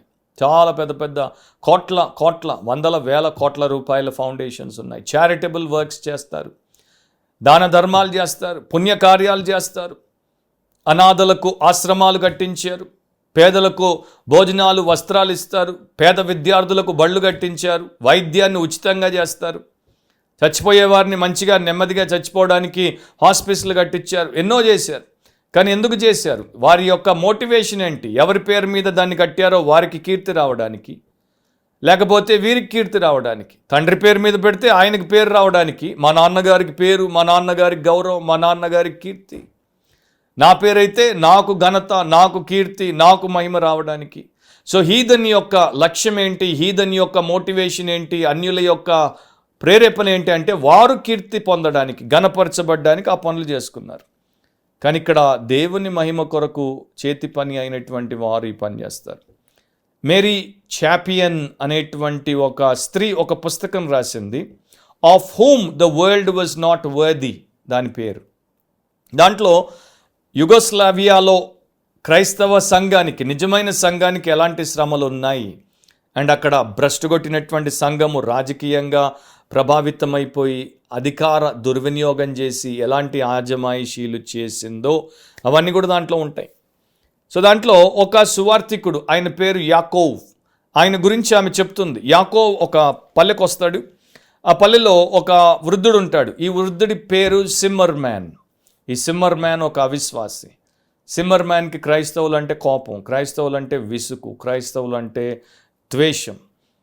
సో యాకోవ్ అతని దగ్గరికి వచ్చి క్రీస్తు ప్రేమను ప్రకటించబోయినప్పుడల్లా అతడు కాదనేవాడు, వెలగొట్టేవాడు. అండ్ ఒకానొక సమయంలో క్రైస్తవ్యాన్ని గురించి కొంత బలంగా యాకోవ్ చెప్పబోయినప్పుడు గట్టిగా చెప్పేశాడు, నాకు మీ క్రైస్తవ్యంతో బొత్తిగా అవసరం లేదు, పనే లేదు, మీతో నాకు సంబంధమే ఉండదు. అండ్ ఆ టైంలో ఆ పట్టణంలో, ఆ దేశంలో క్రైస్తవ్యం పేరట చేసినటువంటి అరాచకాలన్నింటిని గురించి సిమ్మర్ మ్యాన్ లెక్క పెట్టాడు. అంటే అన్ని యాకోవ్కి చెప్పాడు. యాకోవ్ అంతా విన్నాడు. అండ్ వీళ్ళు మీ యొక్క క్రైస్తవుల అరాచకాలను బట్టే నా యొక్క బంధువు యవనస్తుడు కూడా చంపబడ్డాడు అని చెప్పినప్పుడు యాకోవ్కి ఏం మాట్లాడాలో మొదట్లో అర్థం కాలేదు. సిమ్మర్ మ్యానే అన్నాడు, మీ యొక్క క్రైస్తవ సంఘ పెద్దలు మరి సిలువలు వేసుకుంటారు, టోపీలు పెట్టుకుంటారు, పొడవాటి కోట్లు వేసుకుంటారు, ఏదో పరసంబంధమైనటువంటి పరిచారకులం అని చెప్తారు. కానీ ఈ దేశంలో, ఈ లోకంలో వారు చేసేటువంటి దుర్మార్గపు చర్యలు ఎవ్వరు కూడా సహించనలవి కానివి. అలా చెప్తున్నప్పుడు యాకోవ్ కాసేపు ఆలోచించి ప్రార్థన చేసి అతడు ప్రశ్న అడిగాడు సిమ్మర్ మ్యాన్ని. సిమ్మర్ మ్యాన్ ఒక ప్రశ్న అడుగుతాను, ఏమనుకోకపోతే దానికి జవాబు చెప్తావా? ఓకే అడగమన్నాడు. అప్పుడు ఈయన అడిగాడు, ఒకవేళ నువ్వు వేసుకునేటువంటి నీ కోట్ని, ఆ కోట్ని నేను దొంగిలించి దాన్ని నేను వేసుకొని ఒక బ్యాంక్ దోపిడీ చేశాను అనుకో, అప్పుడు నేను బ్యాంక్ దోపిడీ చేసి పారిపోతున్నప్పుడు పోలీసు వాళ్ళు నన్ను చూశారు, నా కోట్ చూశారు, నన్ను చూశారు. అండ్ వాళ్ళు నన్ను పట్టుకోవడానికి ప్రయత్నించి పట్టుకోలేకపోయారు. కానీ కోట్ని బాగా చూశారు. అండ్ ఆ కోట్ వారిని తప్పకుండా నేరస్తుడి దగ్గరికి నడిపించేదిగా వారికి మైండ్లో గుర్తుండిపోయింది కనుక ఆ కోట్ గురించి వాకప్ చేసినప్పుడు అది నీ కోట్ అని తెలిసింది. సో వాళ్ళు నీ ఇంటికి వచ్చారు, వచ్చి నిన్ను పట్టుకొని నువ్వు బ్యాంక్ దోపిడీ చేసావు అన్నారు. అప్పుడు నువ్వేమంటావు? సిమ్మర్ మ్యాన్ వెంటనే అన్నాడు, నేను కాదు అంటాను. I would deny it. ఎందుకంటే నేను ఆ పని చేయలేదు. నా కోట్ వేరొకటి వేసుకొని ఆ పని చేసి ఉండొచ్చు, కానీ నేను ఆ పని చేయలేదు. సో యాకోవ్ అన్నాడు, ఇదే విషయాన్ని మనం ఈ రకంగా తీసుకుంటే క్రైస్ట్ జీసస్ యొక్క కోట్ వాళ్ళు వేసుకుంటున్నారు, వాళ్ళ దుర్మార్గపు పనులు చేస్తున్నారు, ఆయన చేయలేదు కదా. నువ్వన్న లాజిక్ ప్రకారమే మనం పోతే ఆయన చేయలేదు కదా, వాళ్ళు కదా చేసింది. ఆయన కోట్ వేసుకొని వాళ్ళు కదా చేసింది. మరి ఆయన ఎందుకు తప్పు పడుతున్నావు? ఆయనకెందుకు దూరంగా ఉంటున్నావు? సిమ్మర్ మ్యాన్ ఏం అనలేకపోయాడు, కానీ అవాయిడ్ చేశాడు యాకోవ్ని. యాకోవ్ తర్వాత కూడా అనేక సందర్భాల్లో వచ్చేవాడు, ప్రేమతో మాట్లాడేవాడు, ప్రోత్సహించడానికి, క్రీస్తు ప్రేమను చూపించడానికి రకరకాలుగా ప్రయత్నాలు చేశాడు. చివరికి ఒక రోజున సిమ్మర్ మ్యానే యాకోవ్ని అడిగాడు, క్రిస్టియన్ అవ్వాలంటే నేనేం చేయాలి? అప్పుడు ఆయన చక్కగా సువార్త చెప్పాడు. యేసుక్రీస్తు సిలువలో చేసినటువంటి విమోచన కార్యం, మన పాపాలను ఆయన తన మీద మోపుకొని వాటి శిక్షను భరించి ఆయన రక్తాన్ని చిందించి మన కొరకు మరణించి సమాధి చేయబడి 3వ దినమున తిరిగి లేచాడు. సో ఆయన యందు మనం పరిపూర్ణంగా ఆయన్ని మాత్రమే విశ్వసిస్తూ నమ్మి ఆధారపడి మన పాపములు ఒప్పుకొని విడిచిపెట్టి పూర్తిగా ఆయన వైపు తిరిగి మనల్ని సమర్పించుకుంటే, సో ఫెయిత్ అండ్ రిపెంటెన్స్ ద్వారా, టోటల్ సరెండర్ ద్వారా యూ కెన్ బీ సేవ్డ్, రక్షించబడి క్రైస్తవుడు అవుతావు అని చెప్పినప్పుడు సిమ్మర్ మ్యాన్ ఆ మంటి మీదే మోకరిల్లి తలొంచి అతడు దేవుడి దగ్గర తన పాపాలు ఒప్పుకొని క్షమించబడి అతడు కన్నీళ్లతో లేచి నిలబడ్డాడు. అండ్ అప్పుడు యాకోబు ముఖంలోనికి చూస్తూ ఒక మాట అన్నాడు, thank you for being in my life, నా జీవితంలోనికి నీ వచ్చినందుకు నీకు కృతజ్ఞతలు. అండ్ రెండవ స్టేట్మెంట్ ఏం చేశాడు తెలుసా? ఆకాశం వైపు చూపిస్తూ అన్నాడు, you wear his coat very well, నీవు ఆయన కోట్ని చాలా చక్కగా ధరించావు. ఎందుకంటే you are a true representative of that heavenly Christ, ఆ పరలోకమందున్న క్రీస్తు యొక్క నిజమైన ప్రతినిధివి నీవు. అలా మన జీవితం ఉండాలన్నది, అలా అనేకులకు మనము యేసు క్రీస్తును చూపించగలిగేటువంటి వారముగా ఉండాలన్నది దేవుని యొక్క ఉద్దేశం. సో 4వ పాయింట్లోనికి వస్తే, ప్రొడక్టివ్ టు ద పీపుల్, మనుషులకు మనము ఉపయోగపడేటువంటి వారముగా, వారిని దీవెనలోనికి నడిపించేటువంటి వారముగా. తీతు పత్రికలోనే 3వ అధ్యాయంలో అనేక అంశాలు దీనికి సంబంధించి రాయబడ్డాయి. నేను జస్ట్ కొన్నింటిని మీకు జ్ఞాపకం చేస్తాను. ఒక విశ్వాసి జీవితంలో ప్రార్థన చాలా అవసరం, బైబిల్ పఠన చాలా అవసరం, సంఘ ఆరాధన చాలా అవసరం, దేవుడి కొరకు పరిచర్య చేయుట అవసరం, కానీ ఇతరులకు సత్క్రియలు చేయుట కూడా అవసరం. చాలామంది వారమంతా ఒక్కటంటే ఒక్క సత్క్రియ, ఒక్కటంటే ఒక్క చిన్న మంచి పని చేయనటువంటి క్రైస్తవులు ఉన్నారు. నెలంతా ఒక్క చిన్న మంచి పని చేయని క్రైస్తవులు ఉన్నారు. సంవత్సరం అంతా ఒక్క చిన్న సత్క్రియ చేయని క్రైస్తవులు ఉన్నారు.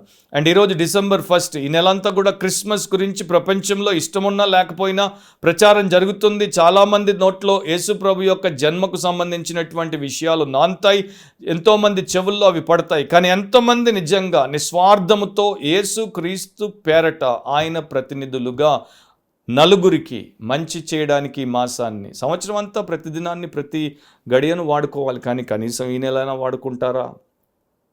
ఎంతోమంది స్వార్థపరులు, క్రైస్తవ ముసుగులో ఎంతోమంది స్వార్థపరులు ఉన్నారు. వారి స్వంత సుఖం, వారి స్వంత కోరిక, వారి స్వంత ఆశయం కొరకే దీన్నో పండుగగా సెలబ్రేట్ చేసుకుంటారు. కానీ 10 మందికి మేలు చేసి సువార్త చెప్పి యేసు దగ్గరికి నడిపిద్దాం, యేసును ప్రకటిద్దాం అన్న ఆలోచన వారికి ఉండదు. ప్రభువే చెప్పాడు, మీరు లోకానికి ఉప్పు అయి ఉన్నారు, మీరు లోకానికి వెలుగై ఉన్నారు. సో లోకం చెడిపోకుండా ఉప్పు, లోకం చీకట్లో ఉండిపోకుండా వెలుగు. ఆ పని మనం ఎప్పుడు చేస్తాం? సత్క్రియలను చూపించినప్పుడు, వాటిని జరిగించినప్పుడు. ఇక్కడే తీతు 3:14లో ఏమని చెప్పబడిందో చూడండి. మనవారును, అంటే మన క్రైస్తవుల గురించి పౌలు చెప్తున్నాడు తీతుకి, మనవారును నిష్ఫలులు కాకుండా నిమిత్తం, అంటే మన వాళ్ళు సత్క్రియలు చేయకపోతే వారు నిష్ఫలులైపోతారు, ఫలము లేని వారైపోతారు, వ్యర్థులైపోతారు. అవసరమును బట్టి సమయోచితముగా సత్క్రియలను శ్రద్ధగా చేయుటకు నేర్చుకొనవలెను. అవసరమును బట్టి సమయోచితముగా, సమయాన్ని చూసి వివేకముతో, వాక్యము పరిశుద్ధాత్మ ఇచ్చిన ఆ యొక్క నడిపింపుతో సత్క్రియలను శ్రద్ధగా చేయుటకు నేర్చుకోవాలి. ఇప్పటిదాకా మాకు తెలియదు బ్రదర్, ఇప్పటిదాకా మేము చేయలేదు బ్రదర్, ఇప్పటిదాకా మాకు ఎవరు చెప్పలేదు బ్రదర్. ఈరోజు దేవుడు మీతో చెప్తున్నాడు. విలియం పెన్ తన యొక్క పుస్తకంలో ఈ మాట రాశాడు, ఈ జీవితం గుండా నేను ఒకే ఒకసారి ప్రయాణం చేస్తాను. మరి ఆ ప్రయాణంలో ఎవరికైనా కొంత దయను చూపిస్తే, ఎవరికైనా నా తోటి ప్రయాణికుడికి కొంత మేలు చేస్తే, అది నేను చేసి ఈ లోకం నుండి వెళ్ళిపోయినప్పుడు అది అలా చిరస్థాయిలో ఉండిపోతుంది. కనుక నేను లోకంలో ప్రయాణం చేస్తున్నప్పుడే, ఇప్పుడే దాన్ని నిర్లక్ష్యం చేయకుండా, దాన్ని పక్కకి నెట్టివేయకుండా నేను ఆ పని చేయాలి. ఎందుకంటే మరొకసారి ఈ లోకంలోనికి నేను రాను. ఎంత మంచి మాట. తీతు 3:8లో ఈ మాట నమ్మదగినది కనుక దేవుని యందు విశ్వాసం ఉంచిన వారు సత్క్రియలను శ్రద్ధగా చేయుట యందు మనస్సుంచున్నట్లు నీవు ఈ సంగతులను గూర్చి దృఢముగా చెప్పుచుండవలనని కోరుచున్నాను. ఇవి మంచివియు మనుషులకు ప్రయోజనకరమైనవియు నై ఉన్నవి. సో మనము గుడ్ వర్క్స్ని చేసినప్పుడు we must do good works with great care. శ్రద్ధగా చేయాలి, ఇష్టం లేకుండా చేయొద్దు, హృదయపూర్వకంగా చేయాలి. ఎవరికైనా మేలు చేస్తే, ఎవరికైనా ఒక పూట భోజనం పెడితే, లేక ఒక రకంగా సహాయం చేస్తే ఇష్టపూర్వకంగా చేయాలి. బలవంతాన చేయకూడదు, ఏదో ఆశించి చేయకూడదు. ప్రభువును బట్టి చేయాలి, ప్రేమను బట్టి చేయాలి. అలాంటి శ్రద్ధ ఎక్కడుందండి ఈ రోజుల్లో? ఎంత వెనక నుండి పుష్ ఇచ్చి చేయమన్నా కూడా చేయనటువంటి క్రైస్తవులే ఎక్కువ. నిర్లక్ష్య స్వభావం గల వారే ఎక్కువ. 1000 సందేశాలు వింటారు సత్క్రియలు చేయడం గురించి, అయినా ఒక్క సత్క్రియ చేయని వారు ఎక్కువ. బెంజమిన్ ఫ్రాంక్లిన్ అనేవాడు, what good can I do today? ప్రతిరోజు ప్రశ్నించుకునేవాడు, ఈరోజు నేను ఏ మంచి చెయ్యగలను? ఈ వీక్షిస్తున్నటువంటి మిమ్మల్ని ప్రశ్న అడుగుతున్నా, మీరు ఎప్పుడైనా అట్లాంటి ప్రశ్న మిమ్మల్ని మీరు అడిగి చూసుకున్నారా? అపోస్తలుల కార్యములు 9వ అధ్యాయం 36వ వచనంలో ఒక భక్తురాలు చనిపోయినప్పుడు ఎంతమంది వచ్చి ఏడ్చారు.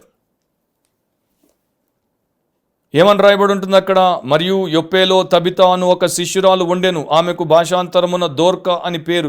ఆమె సత్క్రియలను ధర్మకార్యములను బహుగా చేసి ఉండే. బహుగా చేసింది, కొంచెం కాదు. 39లో పేతురు లేచి వారితో కూడా వెళ్ళి అక్కడ చేరినప్పుడు వారు మేడ గదిలోనికి అతనిని తీసుకుని వచ్చిరు. విధవరాండ్రందరూ వచ్చి ఏడ్చుచు దోర్కా తమతో కూడా ఉన్నప్పుడు కుట్టిన అంగీలను వస్త్రములను చూపుచు అతని ఎదుట నిలిచిరి. అదండి ఒక గాడ్లీ అండ్ గుడ్ లైఫ్ అంటే, మంచి శ్రేష్టమైనటువంటి జీవితం అంటే. లూయి పాస్టర్, ఆయన గురించి మనందరికీ తెలుసు. ఇమ్యూనాలజీలో ఆయన పాయనియర్గా, సైంటిస్ట్గా చాలామందికి మేలు చేశాడు. కుక్కకాటుకి, ర్యాబీస్ సోకి చాలామంది చచ్చిపోయేవారు. దానికి ఆయన పనిచేసి వ్యాక్సిన్ని కనుగొన్నాడు. తర్వాత ఆయన దాన్ని తీసుకొని తన మీదే ఆయన ప్రయోగం అనుకుంటున్నప్పుడు ఒక 9 సంవత్సరాల యవనస్తుడు బాబు, అతని పేరు జోసెఫ్ మీస్టర్, అతని తల్లి అతని దగ్గరికి వచ్చి, ఇతన్ని కుక్క గరిచింది, ర్యాబిడ్ డాగ్ గరిచింది, ఇతడి ప్రాణం పోకుండా ఆ యొక్క ఎక్స్పెరిమెంట్ నా బిడ్డ మీద చేయమంటే లూయి పాస్టర్ ఆ పని చేశాడు. అండ్ అద్భుతంగా జోసెఫ్ మీస్టర్ బ్రతికాడు. లూయి పాస్టర్ తర్వాత చనిపోయినప్పుడు ఆయన ఇచ్చినటువంటి ఒకే ఒక ఆజ్ఞ ఏంటంటే, నా యొక్క సమాధి పలక మీద 3 పదాలు రాయండి. నా పేరు రాయొద్దు, నేను ఎప్పుడు పుట్టాను, ఎప్పుడు చచ్చాను, ఏం చేశాను, ఎట్లా బతికాను, అవన్నీ వద్దు. 3 పదాలు రాయండి. Joseph Meister lived. Joseph Meister బ్రతికాడు. అంతే, నా జీవితానికి అది చాలు.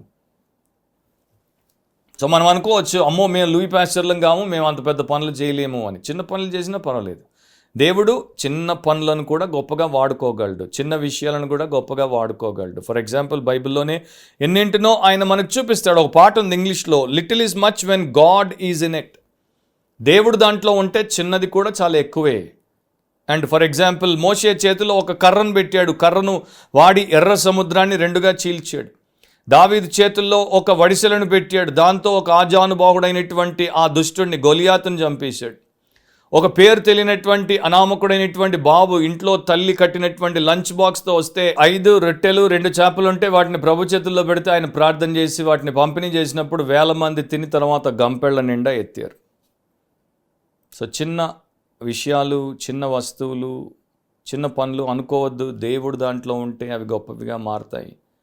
సో అషర్ చేసినట్టు అండ్ ఈ బిడ్డ చేసినట్టు ప్రతి విశ్వాసి, దేవుని చేతి పని అయినటువంటి ప్రతి విశ్వాసి వారు చేయగలిగినటువంటి మంచి మేలు చేసుకుంటూ పోతే అంత బాగుంటుంది. కాకపోతే గుడ్ మోటివ్స్ మ్యాటర్. దాంట్లో మంచి ఉద్దేశాలతో, సదుద్దేశాలతో చేయాలి, ప్రేమతోనే చెయ్యాలి. అండ్ ఈ మంచి చేయడం నేర్చుకోవాలి. ఎవరో అన్నారు, kindness is a language that the blind can see and the deaf can hear. దయా, కరుణ, కనికరం అనేది గుడివాడు చూడగలిగి చెవిటివాడు వినగలిగినటువంటి భాష అని ఎవరో అన్నారు. సో ఈ లోకంలో అలాంటి వారు అవసరం. ఇక చివరిగా ప్రెషియస్ ఆనర్ టు అస్. మనం దేవుడి చేతి పని అయి ఉన్నప్పుడు, ఇవన్నీ మనం చేసినప్పుడు దేవుడు తప్పకుండా మనకు కూడా మత్తయి సువార్త 25వ అధ్యాయం 40వ వచనం ప్రకారము ఆయన మనల్ని కూడా అభినందిస్తాడు. మనల్ని బట్టి ఆయన హర్షించడమే కాదు, మనల్ని కూడా ఆయన దీవిస్తాడు. అందుకు రాజు, మిక్కిలి అల్పులైన ఈ నా సహోదరులలో ఒకనికి మీరు చేసితిరి గనుక నాకు చేసితిరని నిశ్చయముగా మీతో చెప్పుచున్నానని వారితో అనును. అండ్ ఆ సందర్భంలోనే కదా అంతకుముందు మనము మత్తయి సువార్త 25వ అధ్యాయంలోనే మనం చూస్తాం, బలా నమ్మకమైన మంచి దాసుడా, నీవు ఈ కొంచెంలో నమ్మకముగా ఉంటివి, నిన్ను అనేకమైన వాటి మీద నియమించదను, నీ యజమానుని సంతోషంలో పాలు పొందుమని అతనితో చెప్పాను. సో ఈ యొక్క ప్రశంస, ప్రభు సంతోషంలో పాలు అండ్ గొప్ప ప్రతిఫలాన్ని దేవుడు మనకిస్తాడు. ఒకవేళ మన రాష్ట్ర ముఖ్యమంత్రికి మనం ఏదైనా చేయాల్సి వస్తే చాలా గొప్పగా ఫీల్ అవుతాం. ఏం ఆశించకుండా పోయి ఆయనకి చేసి చాలా గొప్ప ఘనకార్యం చేశాం అనుకుంటాం. నిజంగానే అదొక మంచి ఆనరబుల్ వర్కే, అంటే ఘనమైనటువంటి విషయమే. మన ప్రధానమంత్రికి చేయాల్సి వస్తే మనం కష్టపడి మరీ చేస్తాం, దాన్ని ఒక ఆనర్గా ఫీల్ అవుతాం, అంటే ఒక ఘనమైనటువంటి విషయంగా, గౌరవప్రదమైనటువంటి విషయంగా ఫీల్ అవుతాం. సో ఒక ముఖ్యమంత్రికి చేసినప్పుడు, ప్రధానమంత్రికి చేసినప్పుడే అట్లా ఫీల్ అయినప్పుడు, God of gods, Lord of lords, king of కింగ్స్కి చేసినప్పుడు, దేవాది దేవునికి చేసినప్పుడు ఇంకెంత ఫీల్ అవ్వాలి? అట్లా అవ్వరు. సో అదే మనలో ఉన్నటువంటి లోపం. చాలామందికి ఇది ఒక విధి, ఒక కర్తవ్యం, ఒక డ్యూటీ, ఒక పని. అట్లా కాదు. రియల్గా నేను దేవుడిని మయంపరుస్తున్నాను, దేవుడి చేతి పనిగా ఆయన సంకల్పాన్ని నెరవేరుస్తున్నాను, ఆయన నియమించిన సత్క్రియల కొరకే బ్రతుకుతున్నాను. ఎంత శ్రేష్టం అది. చివర ఒక మాటతో నేను ప్రార్థన చేస్తాను. ప్రసంగి గ్రంథంలో నాకు ఇష్టమైనటువంటి ఒక ప్రిన్సిపల్ మనకు కనబడుతుంది. ఎక్లీసియాస్టిస్ 11:1, ప్రసంగి 11వ అధ్యాయము అండ్ 1వ వచనం. నీ ఆహారమును నీళ్ల మీద వేయుము, చాలా దినములైన తర్వాత అది నీకు కనబడును. నీ ఆహారాన్ని నీళ్ల మీద వేస్తే చాలా దినాల తర్వాత అది నీకు కనబడుతుంది. ఇస్లాంలో కూడా ముస్లిమ్స్ ఈ యొక్క సామెతను తీసుకొని దాన్ని కొంత మార్చి ఏమన్నారు? నీ ఆహారాన్ని నీళ్ల మీద, భూమి మీద వేయి, ఎక్కడ వేసినా అనేక దినాల తర్వాత అది నీకు తిరిగి మరలా లభిస్తుంది అని చెప్పారు. సో బాగ్దాద్లో ఒక ఖలీఫ్ ఉండేవాడు. ఆ రాజు ఖలీఫ్కి ఒక కుమారుడు ఉండేవాడు. ఒక రోజున ఆ కుమారుడు ఒక నదిలో ఈత కొడుతూ మునిగిపోయాడు. వెంటనే ఆయన ప్రకటన చేశాడు, నా కుమారుడు మునిగిపోయాడు, వాడిని ఎవడైనా సరే బతికి బయటికి తెస్తే ఇంత బహుమానం, వాడు చచ్చిపోయిన వాడి దేహాన్ని బయటికి తీస్తే ఇంత బహుమానం అని. అందరూ పోయారు, దిగారు నీటిలోకి, ఎవరికి ఆ బాబు యొక్క బాడీ దొరకలేదు. 7 రోజుల తర్వాత ఆ నది చాలా దూరం పోతుంటే అక్కడ ఒక కొండ దగ్గర ప్రాంతంలో వీళ్ళ అబ్బాయి ఉన్నట్టు ఎవరో చూసి చెప్పారు. ఆ అబ్బాయి 7 రోజుల తర్వాత కూడా ఇంకా బతికే ఉన్నాడు. బతికుండడానికి కారణం ఏంటంటే, ఆ యొక్క నది ఎక్కడైతే అతడు బయటకు వచ్చాడో అక్కడ నది దగ్గర అతడు ఉన్నాడు. ఆ ప్లేస్లో అతనికి ప్రతిరోజు నీటి మీద ఆహారం వచ్చేది. అతడు ఆహారం తిని 7 రోజులు బతికాడు. సో ఈ యొక్క రొట్టె మీద ఒక ముద్ర ఉండేది. ఒక మొహమ్మదీయుడి పేరు, బాగ్దాద్లో ఉండేటువంటి ఒక మొహమ్మదీయుడి పేరుతో ఉన్న రొట్టె ఆ నీటి మీద ప్రతిరోజు తేలుతూ వచ్చేది. ఇతడు తినేవాడు. సో రాజుగారి కుమారుడిని, ఖలీఫ్ కుమారుడిని వారు తెచ్చి అతనికి ఇచ్చినప్పుడు, ఈ కథ అంతా అతడు విన్నప్పుడు ఆ రొట్టె మీద ఉన్నటువంటి పేరు గల వాడి కోసం వెతికించి అతన్ని పట్టుకొని పిలిపించాడు. అతన్ని అడిగాడు, నువ్వెందుకు నీ పేరున్నటువంటి రొట్టెని నీటి మీద వేస్తున్నావు అంటే అతడు చెప్పాడు, మన యొక్క గ్రంథంలో ఆ సామెత ఉంది కదా, నీ నీ నీ యొక్క రొట్టె నీటి మీద అండ్ భూమి మీద వేస్తే నీకు చాలా దినాల తర్వాత వెనక్కి వస్తుందని. అది నిజమో కాదో చూద్దామని వేస్తూ వచ్చాను, సంవత్సరం అంతా వేసాను, అండ్ ఇప్పుడు మరి ఇలా మీ యొక్క కుమారుడికి అది ఉపయోగపడింది, సంతోషం. వెంటనే ఖలీఫ్, నిజంగా నువ్వు చాలా మంచి పని చేసావు, నీకు తెలియకుండా ఒక ప్రాణాన్ని నిలబెట్టావని 5 ఊర్లు అతని పేరు మీద రాసి అతనికి ఇచ్చేసి అతన్ని ఒక మరి తన కింద పరిపాలకుడిగా చేసి అతనికి ధనము, బంగారము, ధాన్యం ఇచ్చి అతన్ని దీవించాడు. సో నా ప్రియ సహోదరి సహోదరులారా, దేవుని చేతి పని అయినటువంటి వారిగా మనం ఉన్నప్పుడు, గాడ్స్ వర్క్మెన్షిప్గా, గాడ్స్ మాస్టర్ పీస్గా, దేవుని కళాఖండముగా ఉన్నామంటే ఆషామాషి విషయం కాదు. ఎలా పడితే అలా యాదృచ్ఛికంగా బతకడం కాదు. ఒక ఉద్దేశంతో దేవుడి కొరకు బ్రతుకుట చాలా అవసరం. మనం చాలా చిన్నవాళ్ళమి, ఎవరు గుర్తించకపోయినా పర్లేదు, దేవుడు చూస్తున్నాడు. దేవుడు మన కార్యాలను వినియోగించుకుంటాడు, ఆయన చిత్తాన్ని జరిగించుకుంటాడు, అనేకులను ఉద్ధరిస్తాడు. అది మనం దృష్టిలో పెట్టుకొని మనం చేయాల్సింది ప్రతినిత్యం చేస్తూనే ఉండాలి. అలా ఉన్నప్పుడు ఒక రోజున మనల్ని ప్రపంచమంతటి ఎదుట తన మాస్టర్ పీస్గా ప్రదర్శిస్తాడు. సో గుర్తుపెట్టుకో, if you are a born again Christian, then you are God's handy work.